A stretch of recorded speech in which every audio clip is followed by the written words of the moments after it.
Why are you hearing that the BBL is the riskiest cosmetic plastic surgery? Here's the truth.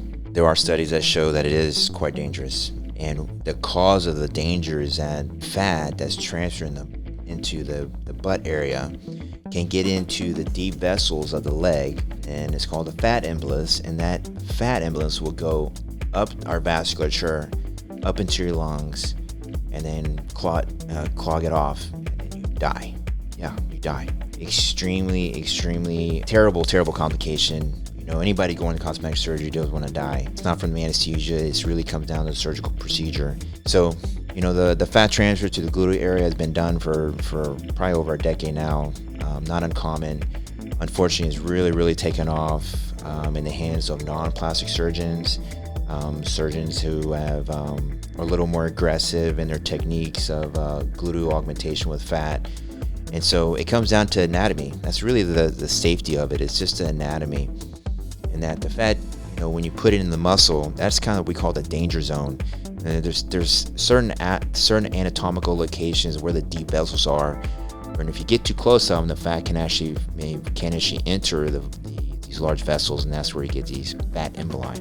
The surgical technique of the surgeon really comes into play and determines the safety outcome of the procedure. So it comes down to the volume injected. It comes down to the surgical technique, the planes of where we're putting the fat into different layers of the soft tissue of the butt. I've done thousands of these surgeries. I've never had the complication. In my experience, for women who are interested in BBLs, the goal is I want to make it as big as possible.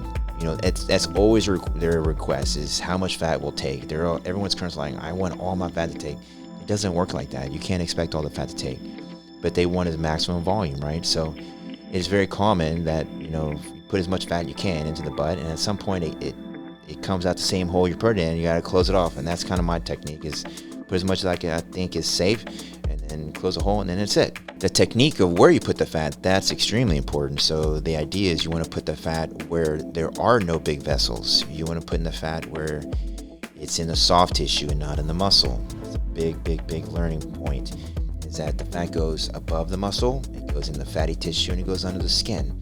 And that's the safest anatomical area to put fat, because that's where the fat lives naturally. That's where there are no big blood vessels within the soft fatty tissue of the buttock. The danger zone is again in the muscle itself. So techniques that are trained through board certified plastic surgeons are all within the soft tissue above the muscle, not in the muscle. And then some surgeons out there that say, oh, well, you get better fat take if you put the fat in the muscle. Theoretically, that is true.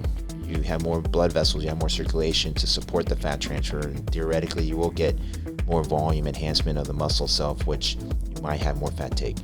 But the risk for it is just not worth it. To have a pulmonary embolus kill a patient is not worth it at any level. Unfortunately, also is that non-plastic surgeons are doing this procedure like left and right in parts of the country, and that's where we get all these numbers associated to the fatality rate of this procedure itself. But I strongly believe the surgery can be done safely. There are techniques that have been well described in safety.